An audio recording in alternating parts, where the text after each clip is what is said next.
Hi, Ross.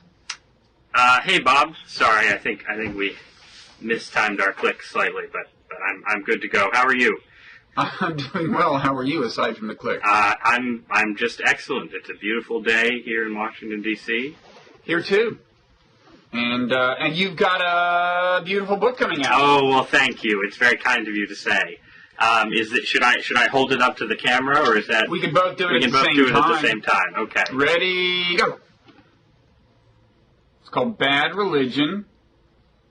How We Became a Nation of Heretics. And I'll be conducting the rest of this conversation with the book in place of my face. Sort of like one of those Twitter avatars that people use the cover of their book. Has one of those. Shameless self-promoter. Yeah. Now, we should say that it says at the bottom, Ross Douthat, in case anyone's wondering who the heck you are. It says New York Times columnist, and you are the youngest New York Times. Are you the youngest ever New York Times columnist? It's possible. It's possible. Well, it's possible that I am, but it's not true, so that's not really enough. Well, yeah, no, I think I'm the youngest ever, yes. Wow, that's amazing. I'm doubly impressed. Well, hopefully nothing will be said in the course of our conversation that will lead me to be the youngest ever fired New York Times columnist or anything. Well, like I'll that. do my best to make that happen. I know you will. I know you will. You're pretty savvy. I think you'll get through this. So, like, Bad Religion. Now, as I understand it, Ross, and I'm holding the book up to the camera again, as I understand it, your argument here is that the problem with religion, with America, is not so much that there's not enough religion, although as a practicing Catholic yourself, you might like to see a little more religion in absolute terms. But the problem is that there is too much bad religion. Is that right? Yes, I think that's a fair summary of the book's thesis. And can I interrupt and ask whether you're not being a little judgmental here, Ross? Well, what's the point of writing a book if you can't be a little bit judgmental? Yeah. So that's good. This is going to be a conversation starter, I think. Because you're going to walk around to people and say, my religion is good and your religion is bad, right? Well, I guess what I'm going to walk around to people... So the subtitle of the book, right, is How We Became a Nation of Heretics. Mm-hmm. And so the idea, the sort of hopefully slightly more subtle idea behind the sort of judgmental framework is that if you look back across American history, there's been a really fruitful tension between sort of institutional forms of Christianity, what you might call sort of small o orthodox forms of Christianity, and all kinds of religious experiments that take sort of basic Christian ideas as their jumping off point, but then go in one of many very different directions. Mm-hmm. But my argument is that over the last 50 years especially, this tension has been weakened by the fact that the sort of orthodox side isn't really holding up its end of the bargain. So institutional Christianity in the U.S. is maybe not weaker than it's ever been, but weaker than it's been in a very long time. And so what you have is a landscape where I'm arguing against the idea that America is sort of a completely post-Christian culture. I think that if you look around at American religion and spirituality, yes, obviously there are, more influences from around the globe than ever before, and, more Muslim Americans, more Buddhist Americans, all the rest of it. But basically, I think American religion is still so deeply influenced by Christian ideas that it doesn't make sense to say we're post-Christian.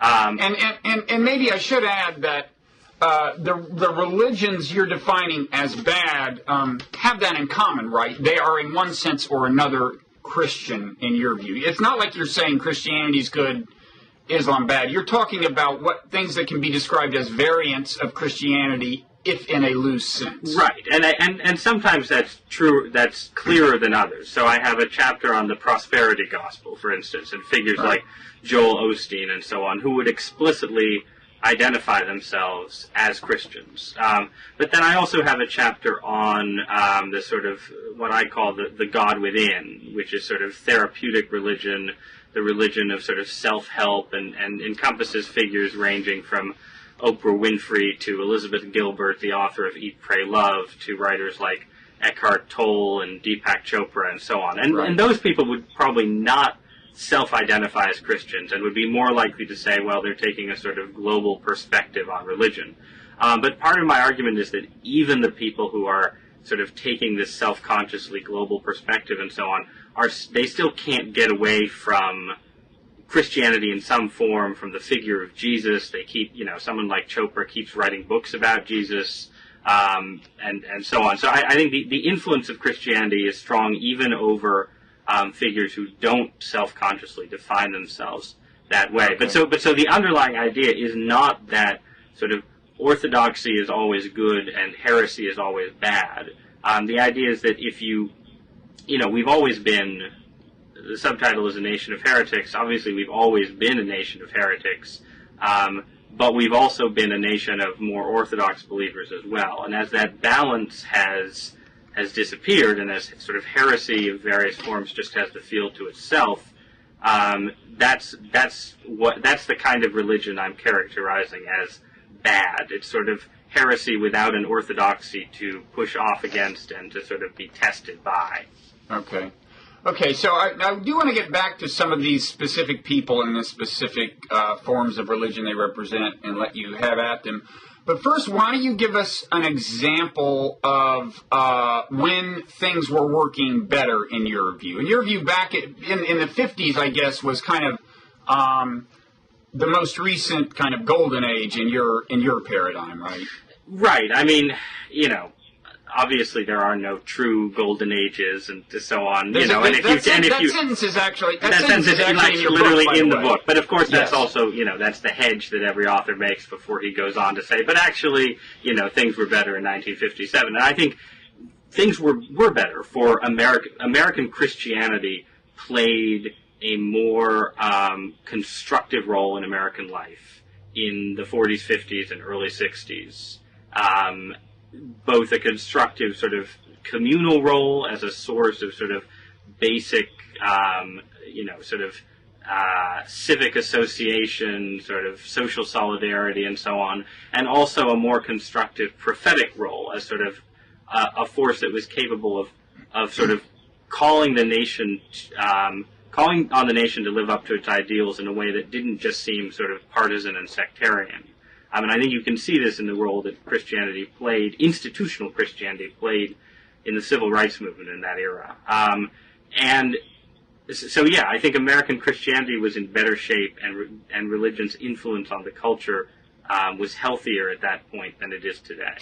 Okay, so in the case of civil rights, you view it as people like Martin Luther King having kind of persuaded white Christians almost that civil rights was a logical extension of the scripture that they both professed adherence to, right? Right, or if not, persuade might be too strong a word. It's more that sort of the theological common ground that King and a lot of the civil rights leaders had with white Southern Christians, it created a kind of, it sort of disarmed the opposition. It deprived white supremacists of what should have been, and in a different situation might have been their strongest arguments. It basically sort of yanked the moral high ground out from under a lot of white supremacists' feet. So it wasn't so much that King was able, through the magic of his oratory and sort of theological argumentation, to just sort of persuade white Southerners, okay, we're all Christians, we have to believe in this equality stuff and so on. It was that it was almost that it created a sort of sense of embarrassment, I think, among a lot of it, and it made a lot of sort of lukewarm segregationists more lukewarm than they otherwise would have been. And this is the argument I quote in the book from a book called A Stone of Hope, Prophetic Religion and the Death of Jim Crow. I actually just had an email exchange with the author of the book where he hasn't read my book, but he's read the sort of adapted from piece that ran in the New York Times this weekend, and he said that he worried that my interpretation made it seem sort of almost too easy, too sort of sunny side up, right, where it's just King saying, calling people to repentance and, speaking to sort of this Christian common ground, and everyone listens to him, and in fact he was saying, you have to recognize the element of sort of political coercion that was inherent in the way, the kind of protest politics, right? Right, and in fact, I mean, if I could give you the kind of pushback that somebody would say a more Marxist kind of view of social change would have, right. It's that, what you say is, well, back when there was more of a kind of common core of Christianity that enveloped more Americans, then it was, you see black Christians reaching out and ultimately drawing more and more white Christians in, kind of by virtue of having a lingua franca to some extent. And I guess the Marxists would say that, well, yes, you could say that black Christians and white Christians wound up on the same page, but back in an age when almost every American identified as Christian, you could just as well have said, well, black people got white people on board, right? In other words, it would not be so obvious to them that religion per se played a very large role. Right, and here's where I really would recommend, obviously I recommend reading my own book, but I strongly recommend reading this book, A Stone of Hope, by David Chappelle, because he sort of takes that argument head on and says, this is true. Obviously, there are lots of sort of converging lines in the way the civil rights movement played out. But he argues, and he's arguing against sort of certain academic interpretations along the lines you suggest, that you really have to focus on the intense role that religious rhetoric played in the rhetoric of the civil rights movement, the sort of intense role that black churches played as a source of sort of political organization, and the sort of emphasis on the language of prophecy and miracle and so on. That basically it was a kind of revivalistic movement that became a political movement in a way. And the other thing to be said is just sort of what's interesting to me about that era, and particularly as a Catholic, is the ability of sort of Catholic hierarchs in different positions, whether it was the Cardinal Archbishop in Baltimore or the Archbishop in New Orleans and so on, to sort of exert institutional authority and disarm or explicitly excommunicate segregationist Catholics. And the excommunication happened in Louisiana, but, it was also just sort of Catholic bishops being able to say, okay, we are desegregating Catholic schools, and we're just doing this, and so on. Now, and it's interesting to contrast that with the sort of attempts of Catholic bishops in our own era to sort of try and do something similar with, say, Catholic pro-choice politicians over abortion, and the extent to which those interventions by Catholic bishops now are just seen as sort of, it's like, oh yeah, no, the bishops are just playing ball with the Republicans, right? And I think that change has happened in part just because the Catholic Church's authority has gone into decline and eclipse and all the rest of it. But part of the point of my book is that there are virtues in having these kind of religious institutions that do sort of they command loyalty on a bipartisan and transpartisan level, and I think there's less of that today as institutional Christianity has gotten weaker across the board. Now, on the Protestant side, that tool was not available because Protestantism is not a centralized hierarchical group. But as you point out, Billy Graham actually played a role here. I mean, he refused, what was it? He was preaching in Little Rock, and he refused to preach to a segregated audience or something like that? Right, and Graham is this really interesting figure because he sort of embodies, there's a book whose author I'm forgetting called Billy Graham and the Rise of the Republican South, but Graham, that goes into this at some length, but Graham embodies the, as the closest thing to a sort of, trans-denominational authority figure among American evangelicals at that point. He embodies the way a lot of evangelical leaders responded to the civil rights movement, which was not by being sort of straightforwardly heroic and saying, we're totally on board with this and we're marching beside you and all the rest. And also over time, especially in the late 60s and early 70s, Graham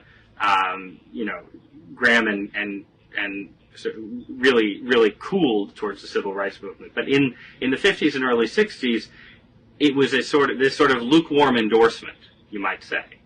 Which is as much as you might hope for from a white Southern Baptist, right? Which, at that point. as it turned out, was enough to at least get the sort of political side, the legislative side of the movement over the top. So Graham is a very interesting figure in that way.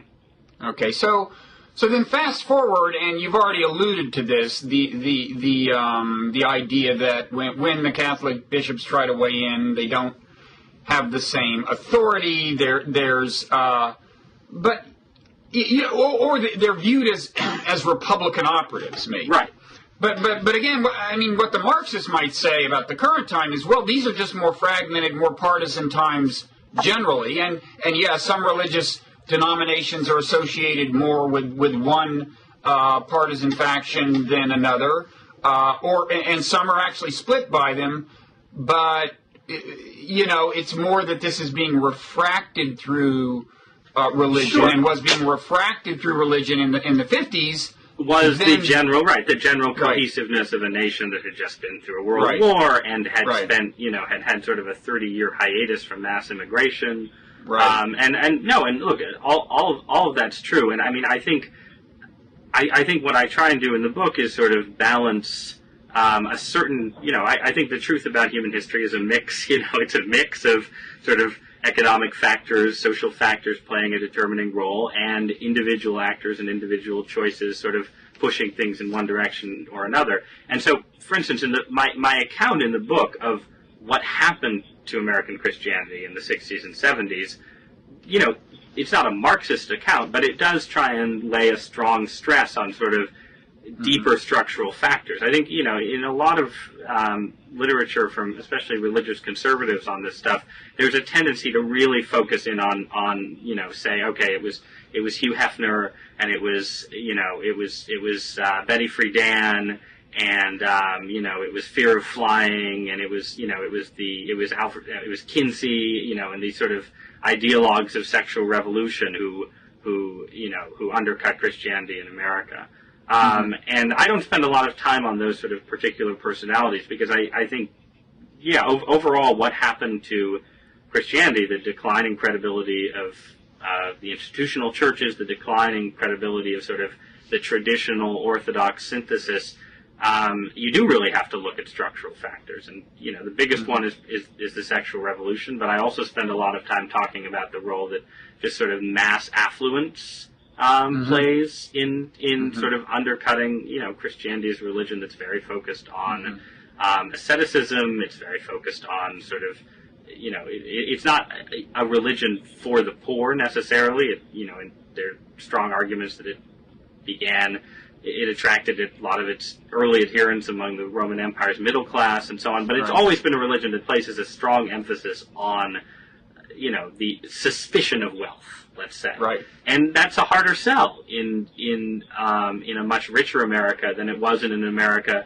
just emerging from the Great Depression, for instance. And I mean, even something like the decline in vocations to the priesthood, or sort of clerical vocations in Protestant denominations too, I think is explained as much by money and by the fact that sort of the wealth that's available to the professional classes becomes so great, and the gulf between being a successful lawyer and being a priest or minister is so large. I think that explains almost as much as sort of, the fact that the Catholic priesthood insists on chastity. So I do have a sort of, a sort of deterministic side in the book as well, and I try and balance the two. I think it's important to be able to say, though, okay, these things happen for a reason. There are these determining trends, but we should be able to look at what's happened and say, well, wouldn't it be better if we had stronger institutional churches? And maybe that's possible, even in changed times. And in your view, institutions that emphasized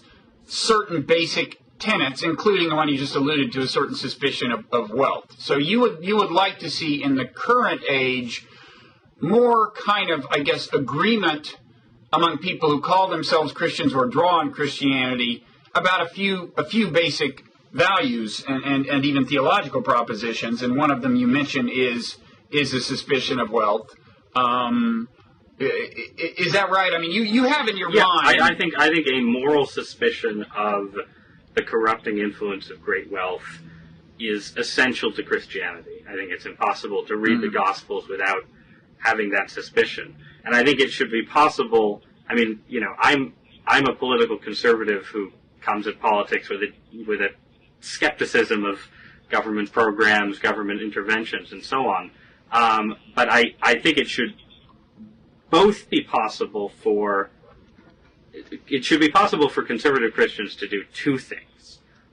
In the first case, for them to sort of look at political debates and debates over political economy and so on, and recognize a few places where liberals might be getting things right, whether it's in critiques of Wall Street or it's worries about income inequality and social mobility and so on. But then, more importantly, I think it needs to be possible for there to be a language for conservative Christians to speak where you say, I'm not a political liberal. I'm not a social democrat. I don't necessarily support a government response to, say, the gulf between rich and poor. But I nonetheless have a language I can use to talk about, what happened on Wall Street in the last 10 years, where I'm not constantly looking over my shoulder and worried that I, sound too much like Barack Obama or something, right? And that's a hard thing to do. But I think, too often you get, conservative Christians who are very worried about sounding too much like Barack Obama and feel like they constantly have to be mounting sort of Christian defenses of capitalism. And I think Christian defenses of capitalism have their place, but they also have to coexist with this sort of suspicion of the wealth that capitalism creates.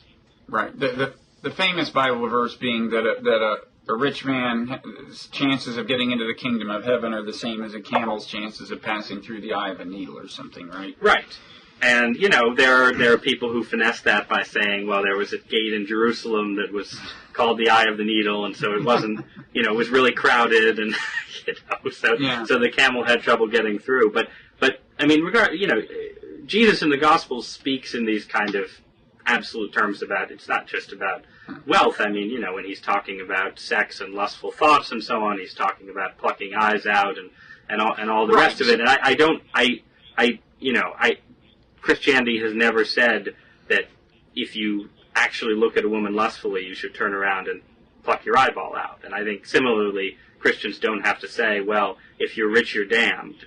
But the presumption, the presumption has to be that Jesus is saying those things for a reason. Right, and that leads us to some other things, to other kind of tenets or themes you would like to see in this reconstituted Christian core, right? So, okay, wealth is one. Just in a kind of a laundry list way, what are the several things you'd like to see characteristic of this reconstituted core? Well, I mean, the point I try and make in the book is that that Christianity, I think, and this will be disputed, but I think more than many other major world religions places a really heavy emphasis on a spirit of paradox and what you sort of what I sort of call both and as opposed to either or, right? So there's constant, this is clearest in this sort of purely paradoxical sort of dogmatic assertions at the heart of Christian faith, right? Which is that Jesus is God and man, and the Trinity is it's three as well as one, and so on. But I think it spreads outward into sort of the balance between emphasizing grace and emphasizing free will in the moral life and so on. Go ahead, sorry. Well, the impression I got is that this idea that a Christian should be accepting of paradox and mystery was something you meant to apply more to the kind of the realm of theological doctrine. It is, but I think that it then, I don't think you can separate the theological from the moral and the theological from the cultural. So an example, we were just talking about wealth, right, and the sort of suspicion of wealth and so on, and that I think in the kind of what I think of as the Christian core, that suspicion of worldliness, not just in terms of wealth, but in all its forms, coexists sometimes paradoxically with a celebration of the world as a good, right? As something that God has created, and the things of this life are blessings. And Christianity is an ascetic religion, but it's also a religion that that isn't it's not Gnosticism, right? It doesn't say we're just prisoners here in this horrible fleshly prison and we need to escape from it. It says, no, sometimes you eat, drink, and be merry, right? Sometimes you sell all you have and give the money to the poor, but sometimes Jesus is praising the woman who, anoints him with the expensive oil, rather than selling it and giving the money to the poor. So there's room for sort of a kind of worldliness as well as a suspicion of worldliness. But what something like the prosperity gospel does, what Joel Osteen does, is he says, well, okay, but this is a contradiction, right? We just need to focus on we need to make this clearer, we need to make this more streamlined. The Bible says God, will bless people who honor him, and so that must mean that if you honor God, you will be able to afford that big house on the corner. And I think this is what my argument is, that move is sort of characteristic of a variety of Christian heresies. They say, look, these paradoxes, they don't really make any sense when you really drill down to them. They're asking you to believe two incompatible things. We need to streamline, rationalize, and so on. And in the process, we'll get rid of some of these problematic things. Like a lot of contemporary theology, I think, is an attempt to sort of resolve this underlying problem that comes up in every debate about the existence of God, right? The problem of theodicy, right? Well, if there's a good God, how can there be so much suffering in the world? And the prosperity gospel says, well, the answer is that, there's a clear connection between being good and believing in God and being rewarded in this life. And the reason there's so much suffering is that the people who are suffering just haven't learned to, pray the right way, ask God for the right things, and so on. And that's that's really harsh in a way. It's like, well, it's your fault. But it's also sort of comforting. It's like, well, things are bad, but if I just pray a little harder, right? If I just learn to sort of, trust God a little more, then they'll turn around. And the same is true sort of psychologically of the sort of therapeutic forms of religion. It's like, well, why are we so unhappy? Well, we're so unhappy because we haven't figured out that our unhappiness is just an illusion, and because everything, God is in all things, and he's available to us at every moment, and if we just figure out that these evils we experience aren't really real, then the problem is resolved. And so I think one of the things I try and do in the book is, even as I'm critical of these theological perspectives, I try to take them seriously as theologies and see sort of what Elizabeth Gilbert's Eat, Pray, Love, right, is a book I spend a lot of time criticizing. But I also think it's a really interesting, fascinating spiritual document that answers a lot of people's questions. I don't think the answers are quite right, but it's important to take these things seriously, I think. Now, I hadn't read that, and I hadn't really thought of it as all that Christian. I had thought of it as more Buddhist, but it has a significant Christian component, I gather. I think so, yeah. I think that, to the extent, in a way, it's sort of a little bit more, I think, than some forms of Buddhism does. It actually, it's more sort of friendly to the world as it is, the world as it actually is, than at least some forms of Buddhism, I think, and more into indulgence. Well, yes, in a sense, yeah. And I think it's also, as I said, that's the chapter, and the sort of Gilberts of the world are the thinkers who are probably a little bit. That's where I think somebody could legitimately say, well, they're really on the boundary where they're saying that they're a sort of Buddhist-influenced heresy shades into just saying they're post-Christian. Right. If they're not saying they're Christians, how can you call them bad Christians? Right. But I think the way that, and this, I guess what I feel vindicates my argument is the inescapability of, in all of these writers, or at least most of them, is the desire to claim Jesus of Nazareth as one of their own and even one of their leading teachers. So it's sort of, there's a refusal to sort of reject Jesus outright. And they would like to use that to reach Christians, presumably. Presumably, but I think they would also like to use it for their own, I think the fact is that most people in the United States, even now, and it's less true than it used to be, but sort of their childhood religious experience is oriented around the Christian story. And I think there's a deep reluctance, and totally understandable reluctance, for people to sort of give that up, which is why you have this constant refashioning of the Jesus story to fit. You go back to Emerson, right, who is in a way the prototype for a lot of the figures I'm talking about in the book. And Emerson thought he was very insistent that Jesus was an Emersonian, and he has these great accounts of what Jesus taught and said, and you read them and you're like, well, I don't really recognize that Jesus, but he certainly sounds a lot like Ralph Waldo Emerson. So I think that is sort of characteristic of the American religious experience in a way that makes, I think, the term heresy useful even in cases where, you are straying pretty far afield. And what are the specifics of the indictment for heresy with, say, an Elizabeth Gilbert? Well, in Elizabeth Gilbert, I think the problem is, the word I use is narcissism, right? It's sort of the peril of having too close an identification between God and the self. You mean that she hears God as her own voice when she has her epiphany? That it sounds like her talking? Is that what you mean? That's what I mean, and sort of more generally, it's the idea that sort of you identify God with your most authentic self, right? And this is not,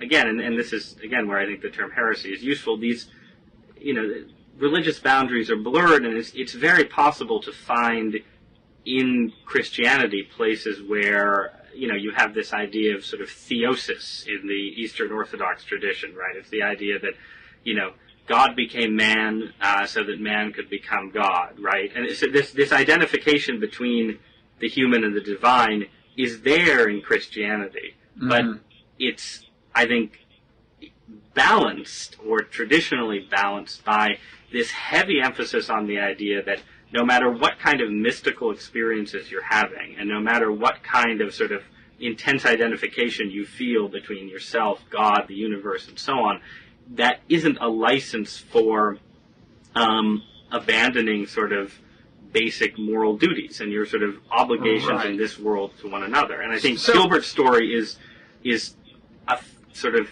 illustrative of that, because Gilbert's book is a book about how her mystical experiences, in a sense, both justify her decision to leave her husband and sort of, reveal the greater happiness that God has in store for her once she has sort of left this sort of quotidian humdrum life behind. And that kind of thing is characteristic of mystical traditions. So what bothers you is the creative license it gives people when they say, I'm looking for God within. I'm not referring to accepted doctrine or scripture or anything else. I'm going to look within, see what comes out, and you just think that gives people too much creative freedom. What it loses is, what G.K. Chesterton called the one empirically verifiable doctrine of the Christian faith, right, which is the doctrine of original sin. It loses the idea that, maybe what you find inside is corrupted and depraved. And but it could be that you look within and that's what you find. What is what you find? Sorry. Well, it's not totally clear to me the inherent connection between kind of looking within for guidance in a meditative, maybe mystical way on the one hand, and finding as your answer infinite freedom to go indulge your senses. I mean, maybe that's what Elizabeth Gilbert did. I don't know, but in fact, I know of meditative traditions that where the ideal is more about recognizing the parts of you that are that you might associate with original sin, the bad parts, right, and managing to distance yourself from them as a practical matter and recognize. Right, but don't you think that it helps in that distancing to have standards of judgment that are outside of your private mystical experience? Yeah, I see what you mean. That's what the criteria of moral judgment you want to be external. Well, or you want it to be both external and internal, right? You want people to be willing, and I know I sound like I'm, being a little sort of both and here, but yeah, you want people to, you don't want a world where, you just have a sort of hierarchy that everybody, that's whose word is taken as God's word without any questioning whatsoever, and nobody ever listens to their own conscience. They only listen to what an archbishop is telling them. But by the same token, you don't want the opposite kind of world, where the assumption is, there's this guy Neil Donald Walsh who's written these books, Conversations with God, right, which are very, very successful, which consist of him sort of interviewing God. And God says, look within to your deepest thought, the wisdom at the seat of your soul, or whatever. And if anything you hear there conflicts with what your books and your teachers have told you, then don't listen to your books and teachers. And that's the message, I think, that can lead rather too quickly into moral corruption, because sometimes your books and teachers are right. So this is true kind of generally of the people that you identify as belonging to the, quote, the God within school. So that would include Elizabeth Gilbert, Deepak Chopra, as well as the guy you just mentioned, I guess. Right, Walsh, Eckhart Tolle. I think sort of a lot of the spirituality that is sort of filtered through Oprah Winfrey and sort of figures like her partakes of this. Okay, now there's another school that you're critical of. You call them, at one point, real Jesus enthusiasts, which doesn't mean they're really enthusiastic about Jesus. It means they're enthusiastic about finding what they consider the real Jesus. Right. You might say the historical Jesus in their view. You might say that, yeah. And they want to distinguish that. They want to shave off the parts they don't like about the biblical Jesus, basically, right? Right, and my chapter on sort of the various quests for the historical Jesus, I don't think that those quests necessarily add up to sort of a completely distinct school of heresy. I think they the people engaged in this work tend to be politically liberal, and they tend to think that the real Jesus, probably wouldn't have been so hung up about sexuality and so on. But I think their impact is less. It's less an impact that's sort of leading people to believe a specific thing about Jesus, and it's more a sort of general destabilization of the idea that there exists a Jesus who's sort of external to the Jesus you want to find. And I end that chapter by, there's a chapter mostly about sort of politically liberal sort of scholars and popularizers, and I talk a bit about Dan Brown and the Da Vinci Code and so on. But I end the chapter with a long sort of radio monologue from Glenn Beck, who is, obviously the sort of political antithesis of a lot of what, for instance, a figure like Elaine Pagels represents, right? Right. But he's talking about the Gnostic Gospels and the Dead Sea Scrolls and the Council of Nicaea, which he's getting mixed up with another council. Right, he's getting his councils mixed up and so on. And the thrust of his monologue, and I think if you go back and look at the original show, the argument is sort of way back when all these people, had to hide the truth about Jesus because, the emperor was going to persecute them, and now maybe we have to hide the truth about the Constitution because the liberals are going to persecute us, or something like that. But the sort of architecture, the conclusions are completely different, but the intellectual architecture is remarkably similar to what you get from sort of, whatever the latest scholarship on, what the Gospels supposedly really said is. And I also make an analogy between some of what sort of the Jesus Seminar and some of these groups do, and what really hardcore fundamentalists do. Because if you look at the origins of American fundamentalism, it has its origin in a very creative reinterpretation of the biblical narrative, where, it turns out that actually the Bible adds up to all these stages of history, and, we can sort of predict the coming of the rapture, which is basically a concept that was sort of invented around the turn of the last century. It's not a concept with deep roots in Christian doctrine.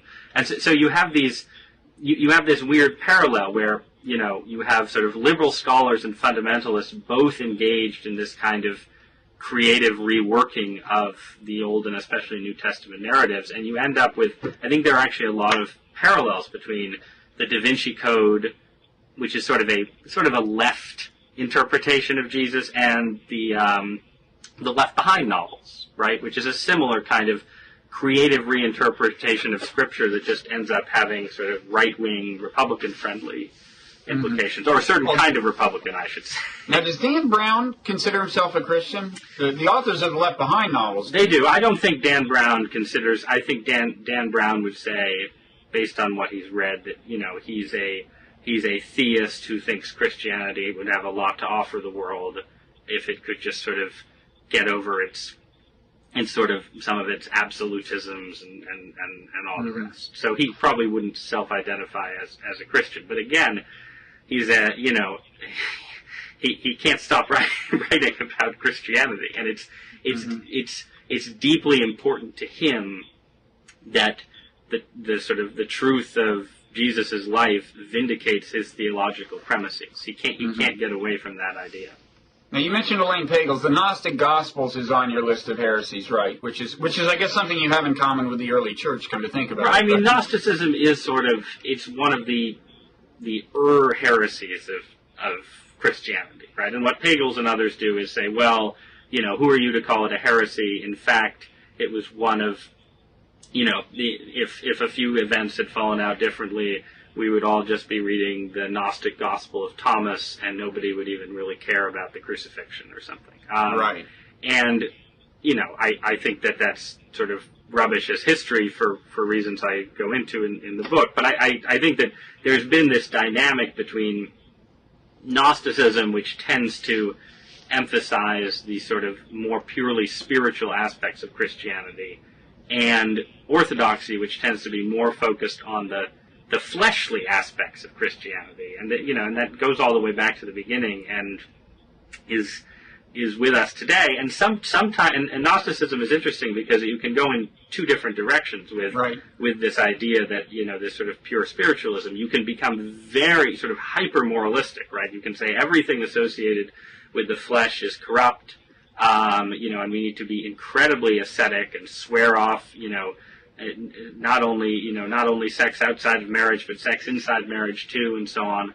But you can also take in the opposite direction and say, well, because our bodies are not who we truly are, it doesn't really matter what you do with them, and so on. And so you've had both heresies, both forms of the heresy throughout Christian history. But I would guess the modern one that you're taking issue with is more along the lines of the latter, right? It's right. It's more we're a more libertine and less ascetic society overall. You very rarely hear people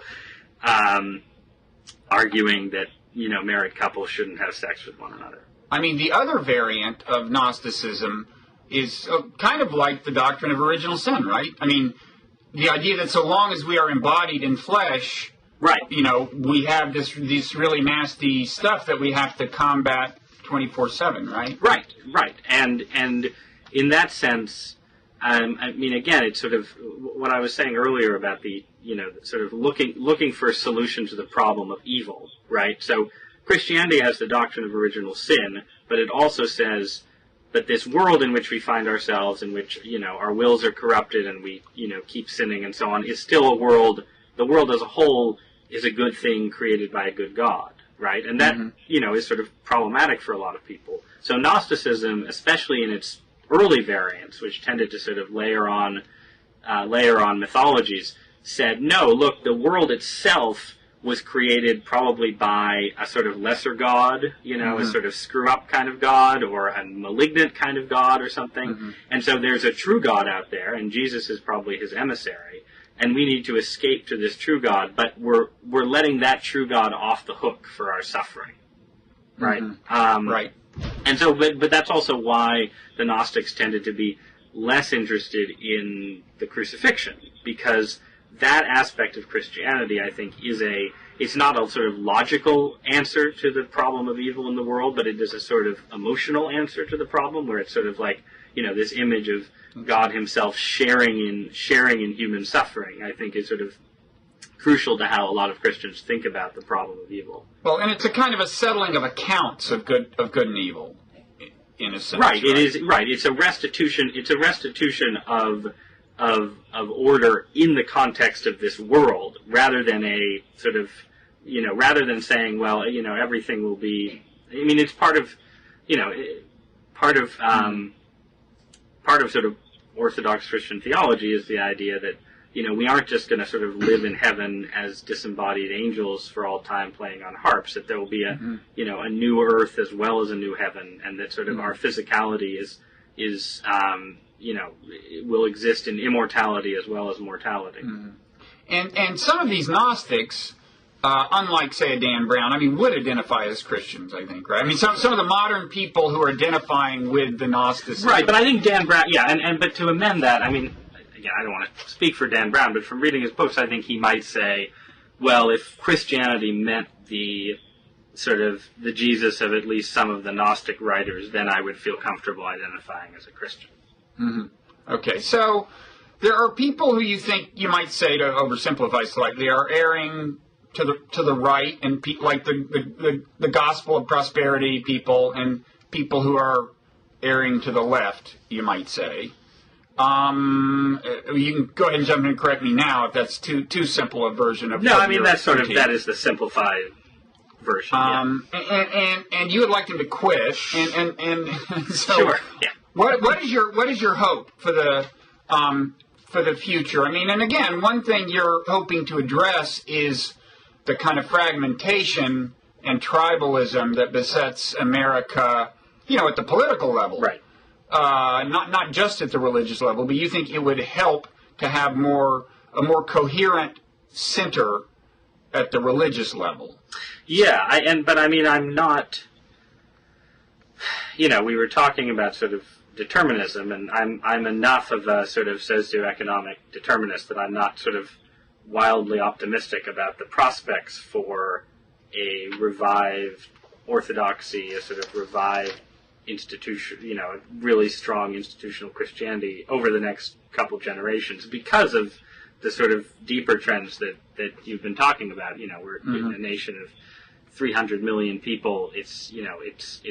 The success of the American religious establishment, I think, historically was this sort of weird success where it was an establishment without being established in a way, and there was always sort of a sort of not a sort of wink, but a sort of sense that, America is it's a secular country, it has a secular constitution, but we understand that there's sort of this Christian center that's really a Protestant center, but eventually accommodated Catholics and all the rest of it. And I just don't think that kind of, you're not going to sort of rebuild the Protestant mainline in any meaningful way over the next few decades. So I sort of, in the conclusion to the book, I talk a lot of just, I don't sort of present like a blueprint for Christian renewal, do these 5 things or something. I try and talk about sort of different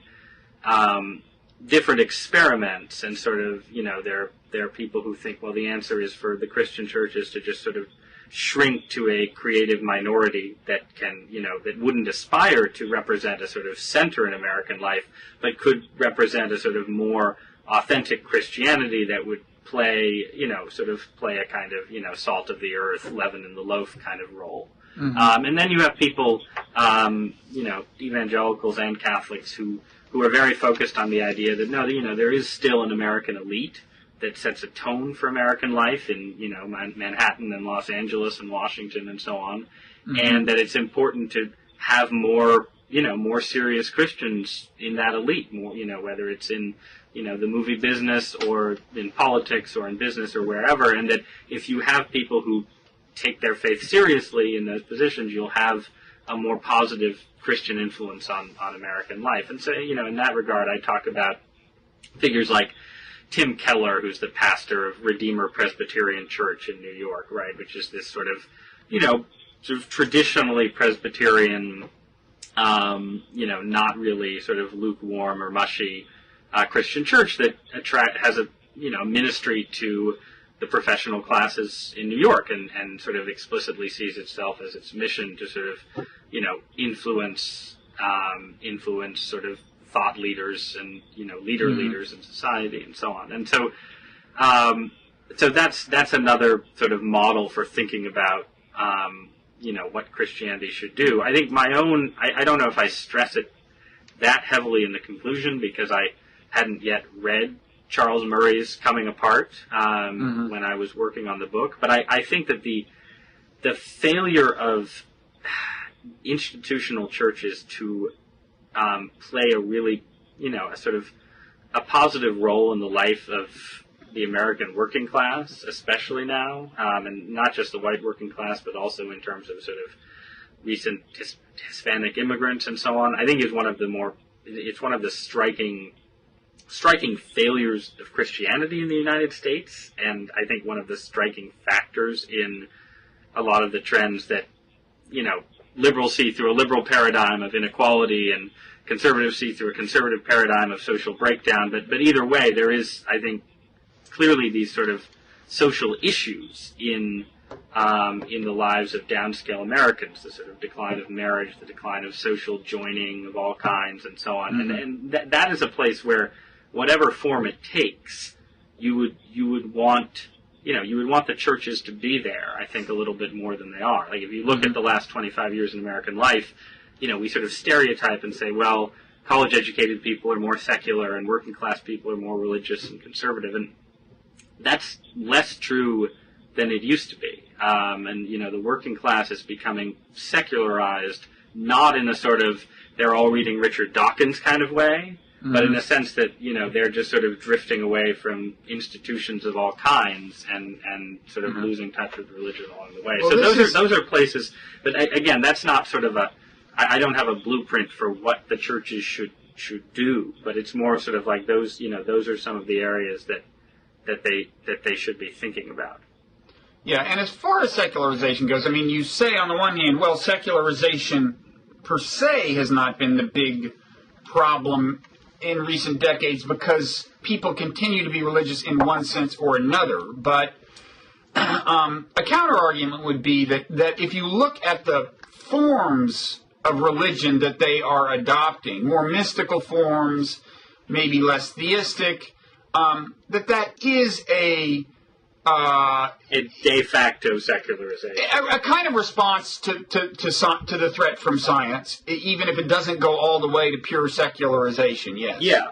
No, and I think that's fair. I think that it isn't, though, anything like what classic secularization theory would have expected. And I think that there's this argument that I think does have a lot of potency that's associated with, like, Charles Taylor, the Canadian philosopher, and so on, which is that, we're all living in, that religion has been secularized over the last few hundred years. And so even the most conservative Christian, even the, Latin Mass Catholic with, 8 kids who prays a novena, every chance he gets and so on, even that guy is leading a far more secularized life than even the most sort of scoffing, semi-agnostic, burgher in a medieval city.